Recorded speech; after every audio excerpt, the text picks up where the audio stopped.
তা আমাদের এলাকার এক ৭০-৭৫ বছরের এক মুরব্বী ভোট দিতে গেছে। গিয়ে যারা ওইখানে থাকে বলতেছে, আচ্ছা রে বাবা, তোমার চাচি কি আসছিল ভোট দিতে নাকি?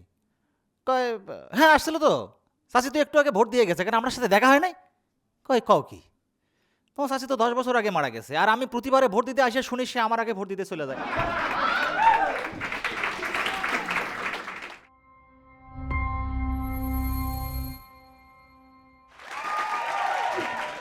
Thank you so much. কেমন আছেন আপনারা? আমিও ভালো আছি। আমি ভাই যে পরিবার থেকে আসছি, আমি একটা রাজনৈতিক পরিবারের ছেলে। আমার ফ্যামিলির সবাই ভোট ভোট রাজনীতি রাজনীতি এগুলো নিয়ে থাকে।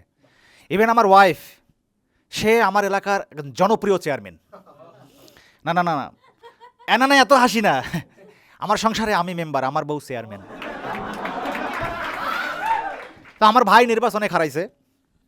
ভাই এক লোকের কাছে ভোট চাইতে গেছে, মুরব্বীর কাছে, যে কাকা ভোটটা কিন্তু আমারে দিয়েন, আমি কিন্তু এই সেই তা মুরব্বী বলতেছে, বাবা ঠিক আছে তুমি ছেলে ভালো, কিন্তু বাবা আমি যে আরেকজনকে কথা দিয়ে ফেলছি। তা বলতেছে, কি কন, আর কথা দিলে কি ভোট দিতে হবে নাকি? ঠিক আছে বাবা, তোমারও কথা দিলাম।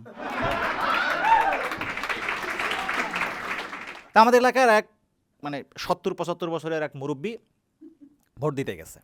গিয়ে যারা ওইখানে থাকে বলতেছে, আচ্ছা রে বাবা, তোমার চাচি কি আসছিল ভোট দিতে নাকি?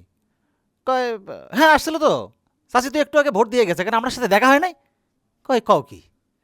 তোমার চাচি তো 10 বছর আগে মারা গেছে, আর আমি প্রতিবারে ভোট দিতে আসে শুনি সে আমার আগে ভোট দিতে চলে যায়। এলাকার একজন মহিলা প্রার্থী, তার যে অপোনেন্ট পুরুষ প্রার্থী আছে, তার সাথে লড়াই করার জন্যে, কথার লড়াই করার জন্যে সে দিন দুপুরে প্রচার করে বেড়াচ্ছে, সম্মানিত কামাল সাহেব, এই নির্বাচনে আমি আপনাকে হারায়াই দেখাবো। তা কামাল সাহেব বলতেছে, মনে করেন আপনি হারাই গেছি, এবার দেখান। আমার বড় ভাই যিনি মারাত্মক লেভেলের রাজনীতি করে, দেশের প্রথম সারির পত্রিকাগুলোতে তার নামে ফলাও করে নিউজ ছাপা হলো। এর কিছুদিন পর একটা অভিযান হলো, তার বাসায় বিদেশি কিছু বোতল ধরা পড়ল। এই বোতলগুলো ওই সেই পত্রিকাগুলো দিয়েই মোড়ানো। তারপর আমাদের রিয়েলাইজেশন আসলো, news paper can hide anything. তো আমার ভাই, যে ভাইয়ের কথা বললাম রাজনীতি করে, সে ভাই প্রতিপক্ষের সাথে না পেরে উঠে এবার হরতাল ডাকছে। জনসম্মুখে এবার ঘোষণা দিল, ভাইরা আমার, হরতাল হরতাল হরতাল, ঈদের পর সর্বাত্মক হরতাল। তা পাশের থেকে একজন বলতো, বস কোন ঈদের পরে হরতাল? সেটাও ঈদের পরে জানিয়ে দেওয়া হবে। কোনো একটা ঈদ আসছে, এরপরে ফাইনালি ওই ভাই হরতাল ডাকছে। হরতাল ডেকে দিন দুপুরে বাসায় গিয়ে ঘুমায় আছে। এখন খালু এসে বলে, কিরে তোরা হরতাল ডেকে বাসায় এসে ঘুমাইছিস বেটা, তোরা কি রাজনীতি করিস? রাজনীতি করতাম আমরা। হরতাল ডাকার পর দিন মোরা রাজনীতি করার জন্য মোরা জেলে কাটাই দিছি। তা বলছে, আব্বা জেলে কাটাই দিয়েছেন, জেলে আপনারা করতেন কি? কয়, কি আর করতাম, ঘুমাইতাম। আমিও তো তাই করতেছি। একটা স্কুলে পুরস্কার বিতরণী অনুষ্ঠান হয়। তা আমার একটা ভাতিজা আছে, বিটলু। বিটলু যার হাত থেকে পুরস্কারটা নিচ্ছে, পুরস্কারটা নেওয়ার সময় বলতেছে, মামা আসসালামু আলাইকুম, ভালো আছেন? তো যে রাজনীতি করে, যে রাজনীতিবিদের হাত থেকে নিচ্ছে, তার কিন্তু ব্রেন তীক্ষ্ণ। সে ধরে ফেলছে কপ করে, কিরে বিটলু, গত বছর তুমি আমারে বলছিলা আসসালামু আলাইকুম চাচা ভালো আছেন, আর এইবার বললা আসসালামু আলাইকুম মামা ভালো আছেন, কাহিনী কি? কয়, কেমনে কমু, গত বছর তো আমার আব্বা আপনারে ভাই ডাকছিল, আর এবার আমার এক ভাই আছে এরকম, সে পর পর 3বার নির্বাচনে হেরে গেছে।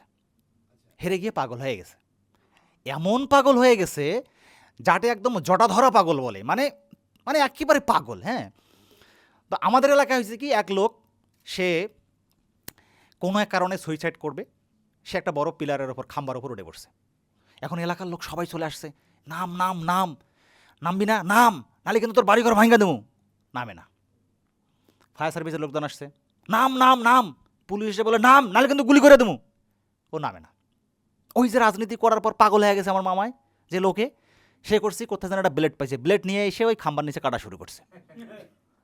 এবার যে লোক উঠছিল মরার জন্যে, কি এর মরবে, নেমে পড়ছে হরপর ধরপর করে, এবার তো সাংবাদিক টাংবাদিক লোকজন সবাই আসছে, কিরে ব্যাপার, এত লোকজন তোরে রিকোয়েস্ট করলো, অনুনয় বিনয় করলো, পুলিশ গুলি করতে চাইলো, তুই নামলি না, আর সামান্য একটা পাগল এটা দিয়ে কাটতে চাইলো তুই। কয় বাইরে আমি কি সাদে নামছি? আপনারা যারা আমার বাড়িঘর ভাঙিয়ে দিতে চাইছেন, মারতে চাইছেন, আপনারা নাও ভাঙতে পারেন, নাও মারতে পারেন। পুলিশ যে এসে গুলি করতে চাইছে, পুলিশ নাও গুলি করতে পারে, কিন্তু ও তো পাগল, ও যেহেতু ওটা কাটতে চাইছে, ওটা কারিটাই ছাড়বে। অনেকক্ষণ পর তা আমার সেই খালু বাংলাদেশের রাজনীতির বহু উত্থান পতন দেখছে। রিসেন্টলি খালুর দাঁতে মারাত্মক সমস্যা, ডাক্তারের কাছে গেছে। তো ডাক্তার তাকে জিজ্ঞেস করছে, খালু আপনার সমস্যা কি? কিন্তু খালু মুখে বলতে চাচ্ছে না, খালু লিখে দিল এই সমস্যা। তো ডাক্তার অনেকক্ষণ দেখে বলল, খালু আপনার দাঁত তো তুলে ফেলতে হবে। খালু আবার লিখে দিল, আমার দাঁতটা কান দিয়ে তুলুন। ডাক্তার এবার ভসকায় গেছে, কি কন খালু, কান দিয়ে মানে? এটা তো দাঁত মুখে, এটা তো মুখ দিয়ে বের করতে হবে। এবার খালু আবার লিখে দিল, দেশের যা পরিস্থিতি, কোনোভাবেই মুখ খোলা যাবে না। এবার ডাক্তার রিকোয়েস্ট করলো, খালু মুখ যেহেতু নাই খোলেন, তাহলে কিছু একটা বলেন প্লিজ। এবার খালু সর্বশেষ বাক্য লিখল, পদ্মা মেঘনা যমুনা, উচিত কথা কমুনা। থ্যাংক ইউ সো মাচ, এতক্ষণ উচিত কথাই বললাম। দেখা হবে আবার অন্য কোনো দিন। ভালো থাকবেন, সুস্থ থাকবেন। Thank you so much.